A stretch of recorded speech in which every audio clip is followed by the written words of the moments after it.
하나님 말씀 봅니다.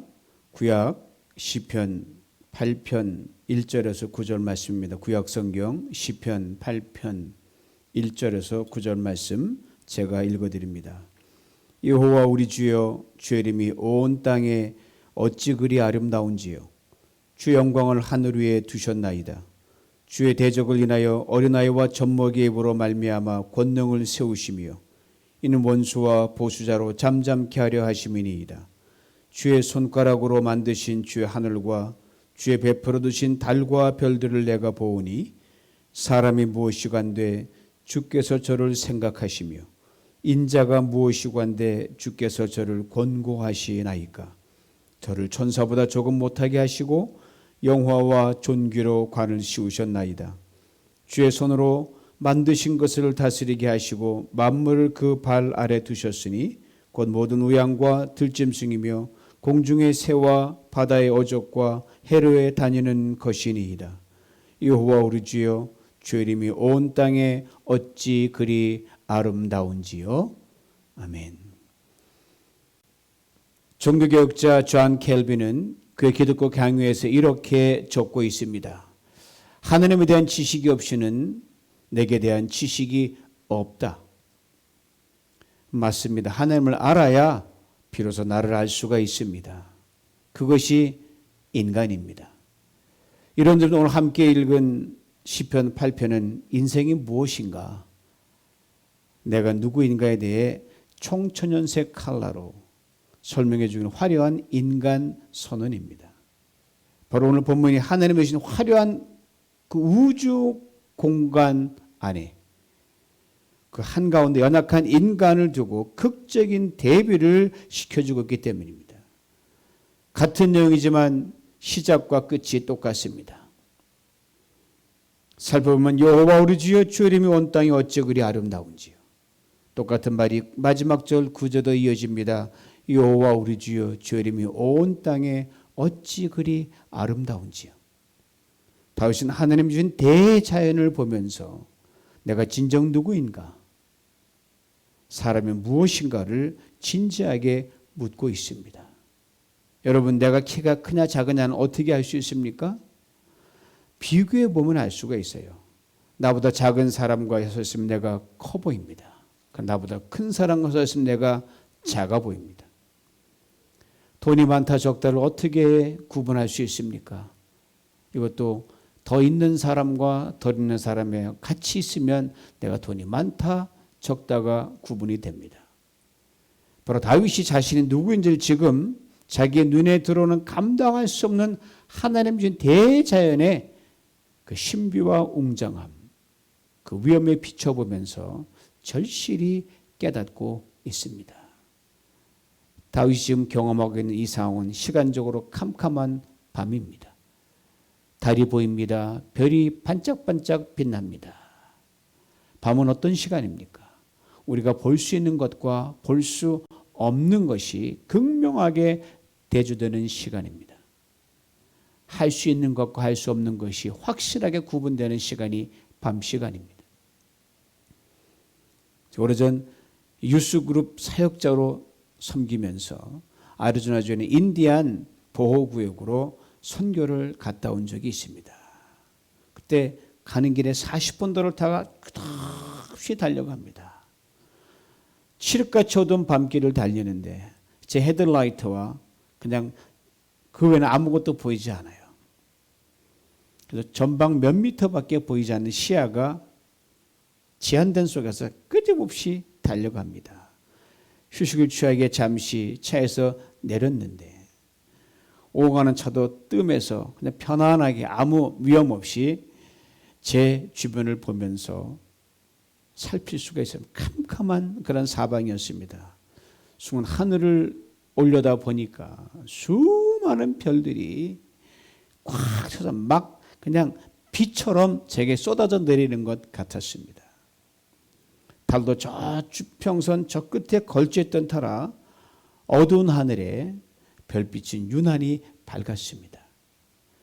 낮에도 하늘의 그 광활함을 측정하기 힘든데 캄캄한 밤 하늘은 더더욱 가늠할 수가 없었습니다.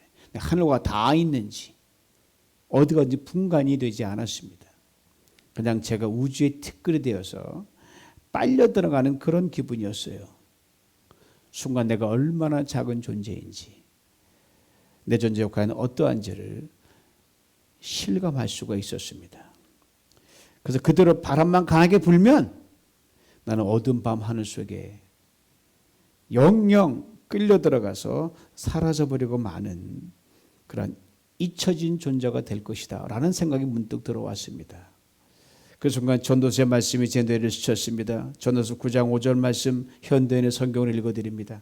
살아있는 자들은 죽을 것을 알지만 죽은 자들은 아무것도 모르며 다시는 상도 받지 못하고 그들의 기억은 영원히 사라지고 만다. 지금 다윗이 목동의 하루 일과를 마치고 양떼를 입고 우리로 돌아오고 있는 중입니다. 들려고 어디선가 잠시 피곤한 몸을 눕히기 위해서 쉬려고 누워보니 하늘이 쫙 눈에 들어오는 겁니다.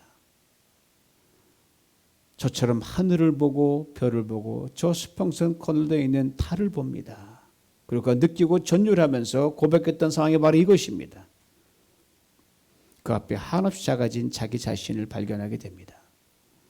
여러분, 지구와 태양과의 거리에 2000배 정도 되는 것이 바로 우리 태양계의 지름이라고 합니다. 그런데 이 우주 안에 태양계의 엄청난 태양계 같은 것이 200만 개나 더 존재한다고 합니다. 그리고 우주가 얼마나 큰 것입니까? 그리고 이 우주의 저 위에 가보진 않았지만 거대한 이 우주 전체를 삼키고도 남은 블랙홀이 있다고 합니다. 보통 큰 게 아니에요. 지금 다윗이 보는 것은 자신이 서 있는 작은 지구의 땅 위에서 눈에 들어오는 하늘만 바라보고 있을 뿐입니다. 그러니 어찌 이런 고백이 안 나오세요? 사람이 뭐냐? 인간이 무엇이 간데 이런 구구절절한 절규를 고백하지 않을 수가 없습니다. 엄청난 우주, 이 광활한 우주, 그 대자연에 극적으로 대비되는 정말 수에 칠 수도 없는 그러한 작디 작은 존재가 자기 자신임을 다윗은 느끼게 됩니다. 여러분, 굳이 그 엄청난 대자연의 웅대한 스케일까지 갖다 대면서 비교할 필요가 뭐가 있겠습니까? 조금만 가까이 나가서 들과 산으로 나가 보십시오. 그럼 우리가 얼마나 미약한 존재인지 금방 알 수 있습니다. 인간은 토끼만큼 빨리 달리지도 못해요. 제가 늘 시커먼 팍공 올라가면 조그만 토끼 요놈 잡아보자 하면요, 아이고, 제가 그 생각했다는 자체가 어리석다는 걸 알 수 있어요. 얼마나 빠른지 모릅니다. 또 암소처럼 영양가는 우유를 만들어낼 수도 없고요. 사자나 호랑이처럼 강한 힘도 있는 것도 아닙니다. 또 태어나서 한참 동안은 누군가의 철저한 돌보심을 받지 못하면 살 수도 없는 게 사람입니다. 강력한 힘을 바르는 기계에 비해서는 더욱더 초라합니다. 이처럼 약한 인간이기에 헉슬리 같은 제너럴자는 인간을 가리켜서 동물이나 식물, 또 이보다 낮은 하등 피조물에 불과하다고 말을 합니다.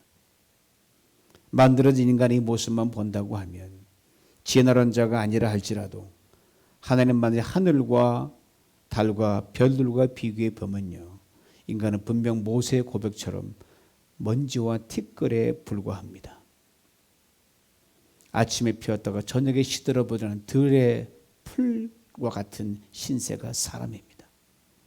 그러나 다윗은 4절에서 사람이 무엇이 간데 인자가 무엇이 간데 주님이 저를 생각하시며 주님이 저를 권고하십니까? 라고 고백하고 있습니다. 여러분과 우리 인간은 과연 무엇입니까? 과연 티끌이요? 먼지요? 정말 아침에 피었다가 저녁에 시들어버리고 마는 그런 들풀로 끝나고 마는 그런 존재인 겁니까? 그렇습니다. 그냥 그대로 두면 티끌과 먼지로 돌아갈 수밖에 없습니다. 들풀처럼 시들어질 수밖에 없습니다. 다윗의 고백이 이것으로 그쳤다면 여러분과 저 인생은 문자 그대로 비극 그 자체입니다. 분명 티끌이며 분명 먼지이기 때문입니다. 그런데 하나님이 이 티끌과 같은 존재인 우리 사람을, 우리 인간을 생각해 주신다고 다윗은 놀라운 고백을 하고 있습니다. 여기 여러분과 저의 사람됨의 가치가 있습니다. 여기 여러분과 저의 창조의 원형이, 우리 원판이 있습니다. 하나님이 자신을 생각하신다고 다윗은 고백했습니다. 무슨 뜻입니까? 여기서 생각하신다는 말은 기억하신다는 말입니다. 무엇을 기억하신다는 말씀입니까? 바로 우리를 지으신 하나님께서 우리를 향한 당신의 뜻을 창조부터 지금까지 한 번도 잊지 않고 꼼꼼히 다 기억하신다는 말씀입니다. 여러분께서 하나님 우리를 어떻게 지으셨는지를 알려면 그분의 계획과 그분의 최초의 오리지널 위치로 가보시면 됩니다. 창세기 1장 27절 말씀입니다. 세 번을 읽어드립니다. 하나님이 당신의 형상대로 사람을 창조하셨으니 곧 하나님이 자기 형상대로 사람을 창조하셨다. 하나님이 사람을 남자와 여자로 창조하셨다. 이처럼 우리는 하나님의 형상대로 지음받은 하나님의 그 생각이 특별히 가득 차 있는 그런 존재들입니다. 다음은 또한 하나님 자신을 권고하신다고 말했습니다. 무슨 말씀입니까? 권고한다는 말씀은 그 찾아오신다는 거예요. 모든 형편과 필요를 헤아리시고 돌보아 주신다는 말이 권고하신다는 말입니다. 하나님 다윗의 삶 가운데 다윗의 인생 속으로 그의 생각과 뜻으로 영혼 속으로 확 들어오셨다는 말입니다. 그렇듯 여러분과 저 우리의 삶의 모든 필요와 상황 속으로 들어오신다는 말씀이 바로 이 말씀이에요. 이 하나님에 대해 예수님이 이 땅에 계실 때 제자들에게 이렇게 아주 구체적으로 명쾌하게 설명해 주셨습니다. 마태복음 10장 29절 31절 말씀 들어보시기 바랍니다. 참새 2마리가 한 양에 팔리지 않느냐? 그러나 그 가운데서 하나라도 너희 아버지께서 허락하지 않으시면 땅에 떨어지지 않을 것이다. 아버지께서 너희의 머리카락까지도 다 세워놓고 계신다. 그러니 두려워하지 말아라. 너희는 많은 참새보다 더 귀하다. 많고 많은 것들 중에 하필 참새에 비유해서 기분이 나쁘십니까? 그러나 그러시면 안 됩니다. 참새는 값을 고려해 볼 때요. 한 양 1과 1.5센트 밖에 안 됩니다. 가장 싼 날짐승 중에 하나입니다. 말만 잘하면요. 참새 아무 돈 안 주고도 한두 마리 그냥 거저 얻을 수가 있어요. 그런데 이런 참새까지도 죽고 사는 것을 하나님이 철저하게 챙기신단 말씀이에요. 그러니까 하나님의 형상대로 지음받은 여러분과 저 우리들은 두말할 필요가 없다는 아주 깊고 놀라운 말씀이 이 안에 담겨 있습니다. 이만큼 사랑 받아보셨습니까? 이만큼 관심 받아보셨습니까? 사시면서. 혹시 난 아닌데 잘 모르겠는데 라고 말씀하시는 분이 계실지 모르겠어요. 그러나 이제 확실하게 믿으시기 바랍니다. 다윗의 고백처럼 여러분과 저 우리는 하나님의 절대적 관심의 대상이라는 사실을 말합니다. 다윗의 고백처럼 우리 모두는 하나님의 모든 생각이 집중될 만큼 그렇게 귀하고 귀한 존재라는 것을 꼭 기억할 수 있기를 바랍니다. 여기는 빈비귀천이 없습니다. 인생은 나이에 많고 적음도 없습니다. 특별히 연세 있으신 분들 이 가는 세월 앞에 여기저기 아프고 연약하고 쑤시고 막 그러잖아요. 눈도 침침하고 외로움이 엄습해옵니다. 그리고 사람들의 관심과 사랑이 전처럼 예전 같지가 않아요. 그러면서 마음이 약해질 수가 있습니다. 그러나 하나님은요, 이러한 때에도 여러분 한 분 한 분을 선명히 기억하시고 생각하시며 확실하게 책임지십니다. 그러기에 어느 무명시는 평생 이렇게 기도했습니다. 시편 71편 18절 말씀이에요. 현대의 성경을 읽어드리면 들어보셔요. 하나님이시여, 이제 내가 늙어 백발이 되었습니다. 나를 버리지 마소서. 내가 주의 힘과 능력을 모든 세대에 전할 때까지 나를 버리지 마소서. 나를 버리지 마소서 하니까 하나님 혹시 나를 버리시는 거 아니야? 그래서 걱정이 되니까 드리는 기도가 아닌가라고 하실지 모르겠는데 아닙니다. 아주 단순하고 심플한 리퀘스트, 기도 제목을 여기 담고 있어요. 이런 거예요. 주님, 기운이 딸립니다. 에너지 좀 팍팍 불어넣어 주세요. 주님, 기억이 가물가물합니다. 강한 메모리를 주세요. 그리고 그 이유를 아주 분명하게 밝힙니다. 주님을 자랑하고 싶습니다. 주님을 전하고 싶습니다. 얼마나 귀한 기도인지 몰라요. 믿음 목장 여러분 특별히 이 기도 오늘부터 매일 들으실 수 있기를 바랍니다. 하나님 확실하게 반응하실 줄 믿습니다. 그러면 100-8804입니다. 저는 9988-234였거든요. 99가족 팔팔하게 살다가 2, 3일 살다가 4 죽는 것이 이제는 100세 시대니까 100세까지 팔팔하게 살다가 앓지 않고 딱 그 즉시로 하나님 부르시면 간다는 말씀이에요. 다윗은 5절에서 매우 놀라운 선언을 합니다. 저를 천사보다 조금 못하게 하시고 영화와 존귀로 관을 씌우셨습니다. 천사보다 조금 못하게 했어요. 이 말이 무슨 말입니까? 못하게라는 말 때문에 그게 걸릴지 모르겠지만 그러나 원문의 충실을 살펴보면요. 얼마나 이 말이 파워풀한 건지 모릅니다. 이 말은 하나님보다 조금 못하게 지으셨다는 겁니다. 다시 말하면 천사처럼이 아니라 하나님처럼 지으셨다는 거예요. 창세기 보면 하나님 6일 동안 천지를 창조하신 장면이 그래픽처럼 나옵니다. 물과 채소와 짐승과 나무들을 각기 종류대로 지어내십니다. 꽃은 꽃같이, 고래는 고래같이, 사자는 사자같이, 개구리는 개구리같이 만드셨습니다. 그 창세기 1장 26절에 사람을 지으시면서 어떻게 하셨다고 말하고 있습니까? 사람을 그 종류대로 사람을 사람과 지었다고 말하고 있습니까? 아니에요.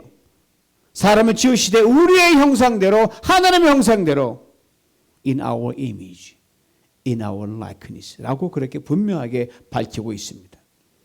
사람을 하나님같이 우리 인간을 신같이 지으셨다는 말씀입니다. 다윗이 지금 이 엄청난 것을 고백하고 선포하는 겁니다. 피조물인 인간이 여러분과 저 한 사람 한 사람이 온 우주의 주인이신 하나님보다 조금 못하게 지었다면 그 자체가 기적 아닙니까? 그 자체가 신비 아닙니까? 여러분과 제가 이처럼 하나님은 놀라운 마스터피스, 걸작품임을 다시금 깊이 깨달을 수 있기를 원합니다. 영화와 존귀로 관을 씌우셨다고 했습니다. 여러분 감당이 되십니까? 여러분과 우리 인간이 하나님부터 지음받은 당시의 그 창조의 원형, 그 엄청난 존귀함을 말하고 있습니다. He crowned us with glory and honor. 영화 존귀, glory and honor. 하나님께만 드려지는 최상의 존칭어들입니다. 가장 높은 수식어입니다. 피조물 가운데 이런 영광과 존귀를 얻은 것이 사람 말고 어디 있습니까? 땅의 것들 가운데 이처럼 하늘 높은 영화와 존귀의 자리까지 올려진 존재가 어디 있습니까? 영화와 존귀라는 말이 얼마나 엄청난지 혹 상상하실 수 있겠습니까? 이렇게 됩니다. 하나님께 여러분 한 분 한 손에 드시고 다른 한 손에 우주를 들고 계시는 걸 상상해 보십시오. 큰 절 앞에 왼쪽엔 여러분과 저를 올려놓으시고 오른쪽엔 큰 우주를 들고 계십니다. 능력이시니까 가능하죠. 그럼 다 이렇게 들고 계시는데 어느 쪽이 올라가요? 우주가 올라가다란 말입니다. 가벼우니까. 여러분이 우주가 더 묵직하고 더 가치가 있단 말이에요. 이건 놀랍지 않습니까? 그 말이에요. 누가 그리하신 것입니까? 하나님께서 그리하신 것입니다.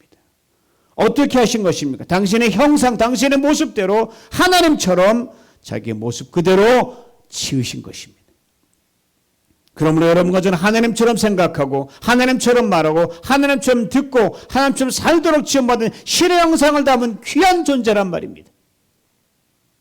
온 하나님을 향하여 영화롭도다, 그 이름 영화롭도다 하고 찬양을 부리면요, 그 찬양, 우리 인간을 그 찬양의 대상 속에 포함할 정도로 존귀한 존재가 여러분과 저라는 겁니다. 왜요? 하나님이 그렇게 지으셨으니까요. 온 세상 하나님께 찬양합니다. 존귀하신 주, 감사 찬양과 경배 다 받으실 주님. 찬양 쫙 하면요, 그 찬양 속에 여러분과 우리도 존귀한 존재로, 귀한 존재로 그 안에 포함된다는 말씀입니다. 왜요? 하나님 그렇게 우주보다 우주가 들려 올라갈 정도로 묵직하고 귀하게 지으셨기 때문입니다. 이것이 바로 여러분과 저의 참 모습임을 분명히 알 수 있기를 원합니다. 얼마 전 아침 일찍부터 우선적으로 처리할 일을 하기 위해서 샤워도 하지 않고 머리도 헝클어진 채로 오전 내내 있다가 외출을 한 적이 있어요. 마스크를 썼으니, 마스크 쓰니까 화장도 필요 없고 이게 외모가 필요 없다 그러잖아요. 썼으니 괜찮겠지라고 차를 딱 타고 이 미러를 딱 보는데 영 제 모습에 마음에 안 드는 거예요. 돌아와서 외모를 닫아듬고 다시 차를 타고 거울을 보니까 제 모습이 아주 참신하게 바뀐 거예요. 멋지게. 신사로 변해 있더라고요. 여러분, 다듬어진 외모는 나의 참모습이고 헝클어져 적당히 입으면 나의 참모습이 아닌 것입니까? 물론 다듬어진 모습이 더 낫지요. 그러나 그 어느 것도 나의 모습이 아니란 말입니다. 나의 진정한 모습은요, 하나님이 보시고 하나님 인정하시는 그 모습입니다. 영화와 존귀로 관을 씌우신 그 모습입니다. 이 시간 옆에 계신 분들을 보면서 이렇게 말해 보시기 바랍니다. 자녀를 보시면서, 어머니를 보시면서, 남편 아내를 보시면서 이렇게 말씀하십시오. 당신 영화로우십니다. 한 번 더요. 당신 존귀하십니다. 가난하든 부하든 병들든 건강하든 나이가 많든 적든 남자든 여자든 영화로운 존재로, 존귀한 존재로 이제 후로 끊임없이 살아갈 수 있기를 간절히 원합니다. 그리고 인생의 모든 상황에서 하나님 나를 생각하신다. 하나님 나를 돌보신다. 하나님이 나를 영화와 존귀로 관에 씌우셨다라는 이 사실을 고백할 때 여러분 진정한 행복자로 든든히 설 수 있는 것입니다. 이스라엘 일개 목동이었던 다윗, 대자연 앞에 한낱 티끌이요 먼지밖에 안 되는 엄청난 비교 열세인 존재였습니다. 그러나 다윗은 천지와 만물을 보면서 그것을 있게 하신 하나님을 보았고 느꼈고 인정했습니다. 그리고 그분 안에 있는 자기의 참 존재를 발견했습니다. 그리고 이렇게 고백했습니다. 사람이 무엇이고 안 돼. 주께서 저를 생각하시며 인자가 무엇이고 안 돼. 주께서 저를 권고하시나이까. 저를 천사보다 조금 못하게 하시고 영화와 존귀로 관을 씌우셨나이다. 여러분 시편 8편을 언뜻 보면 하나님의 천지 만물이 굉장하구나. 참으로 하나님의 영광을 나타내고 있구나 라고 그렇게 넘기기 쉽습니다. 그러나 이 시편은 자연을 예찬하는 시가 아닙니다. 이 시편은 하나님을 이야기하고자 하는 것도 아닙니다. 이 시편은 바로 여러분과 저 우리 사람을 이야기하는 겁니다. 하나님께서 여러분과 저를 이처럼 우주의 한 중심에 놓으시고 우리에게 영화와 존귀로 관을 씌우셨다는 엄청난 노래입니다. 여러분 라스나 TJ 맥스나 마이클 등지에 가보셨죠? 그때 유리로 된 물건들을 혹시 사시게 되면 그 유리 제품을 이렇게 잡으면 묵직해 보이지만 조금만 하면 금이 가고 이가 나가기도 하거든요. 어떤 유리 제품은 카트에 싣고 가기 조심스러울 정도로 깨지지 않아. 그래야 조심스럽게 밀고 나갑니다. 캐셔들이 그걸 들고 온 우리를 놓고 가격 계산할 때 이 물건들은 어떻게 다루는지 보셨습니까? 저는 유심히 봅니다. 계산대 밑에 있는 우리 동네 앞에 라스가 있는데 얼마 전에도 봤거든요. 큰 서랍을 쫙 열어서 아주 커다란 종이 래퍼들을 이만큼 꺼내서 2겹, 3겹 둘러쌉니다. 어떤 데는 그걸 10겹을 둘러싸는 걸 제가 봤어요. 왜요? 그렇게 하지 않으면 깨지고 금이 가고 부서지기 때문입니다. 이처럼 인간이 강해 보여도 여러분 튼튼해 보여도 뭐 대단한 것처럼 보여도 언제 깨질지 모르는 연약한 유리그릇 같은 존재입니다. 오늘 보면 시편 8편은 바로 이처럼 깨지기 쉬운 우리 사람들을 하나님 래퍼로 싸고 계신 것을 구체적으로 설명해 줍니다. 하나님이 사람 친히 창조하시면서 아주 우리 닿지도 않는 큰 저밖에 광대한 우주로 한 겹 먼저 쫙 싸십니다. 그리고 가까운 은하계로 또 두르십니다. 그러나 태양계로 두르시고 마지막으로 하늘과 땅으로 두르시고 그 가운데 충만한 것들로 다 채우셔서 뺑 두르십니다. 그리고 그 한가운데 여러분과 우리 사람을 두셨으며 그것도 부족해서 존귀와 영화로 관을 씌워 주셨습니다. 이것을 훗날 이 땅에 사람으로 오신 하나님 바로 예수 그리스도를 주님께서 100% 이게 맞다! 네가 다른 존재라 100% 컨펌해 주셨습니다. 십자가에서 우리의 모든 죄를 다 청산하시고 다시는 녹슬지도 다시는 바르지도 변색되지도 않은 영원히 영화롭고 존귀한 존재로 컨펌해 주셨어요. 죄련의 흙의 인생으로 돌아갈 수밖에 없던 우리들을 하나님의 형상으로 영원히 다 돌려놓으신 이 주님의 십자가 앞에서 어거스틴은 다음같이 벅찬 고백을 합니다. 하나님이요, 어찌하여 나만이 당신의 사랑하시는 자인 것처럼 우리 모두를 그렇게 사랑하시는 겁니까? 이 시간 십자가를 통하여 하나님께서 재창조하신 땅과 하늘을 바라보면서 큰 소리로 다윗의 고백을 나의 고백으로 함께 외쳐볼 수 있게 원합니다. 한번 해보십시오. 사람이 무엇이간데 주께서 나를 생각하시고 인자가 무엇이간데 주께서 나를 권고하시나이까. 나를 천사보다 조금 못하게 하시고 영어와 존귀로 관을 씌우셨나이다. 맞아요. 나를 하나님보다 조금 못하게 하시고 영어와 존귀로 관을 씌우셨나이다. 이 고백과 함께 코로나 바이러스를 과감히 뚫고 벅찬 기대와 소망으로 교회의 리오프닝, 삶의 리오프닝을 기쁘게 기다리는 복된 성도님 다 될 수 있기를 주님의 이름으로 축원합니다. 기도합니다. 주님, 새처럼 날지도 못하고 토끼처럼 빠르지도 못하고 사자나 호랑이처럼 강하지도 못하며 꽃들처럼 화려하지도 아름답지도 못한 우리들이지만 우리 하나님의 형상으로 빚으신 그 탁월한 은총에 깊이 감사드립니다. 우리처럼 생각하시고 권고하시는 주님 앞에 우리는 너무 생각 없이 살았음을 고백합니다. 그러던 중에 눈에 보이지도 않는 코로나 바이러스에 이르도 휘청거리고 몹시 흔들리고 아파하고 있습니다. 우리를 긍휼히 여겨 주옵소서. 우리를 변함없이 돌보시고 인정해 주시는 주님 앞에 다시 창조의 원형으로 섭니다. 그리고 우리가 우주 그리고 그 안에 충만한 것을 다 합친 것보다 더 무겁고 영광스러운 존재라는 것을 고백하고 선포합니다. 이제 우리의 교만과 자랑과 허물 그리고 탐욕과 이기심을 말끔히 써내시고 주님 우리에게 씌워주시고 두껍게 두르신 영화와 존귀로 찬란의 빛을 발할 수 있도록 성령으로 우리 한 사람 한 사람을 충만케 하여 주옵소서. 예수님의 이름으로 기도드립니다. 아멘.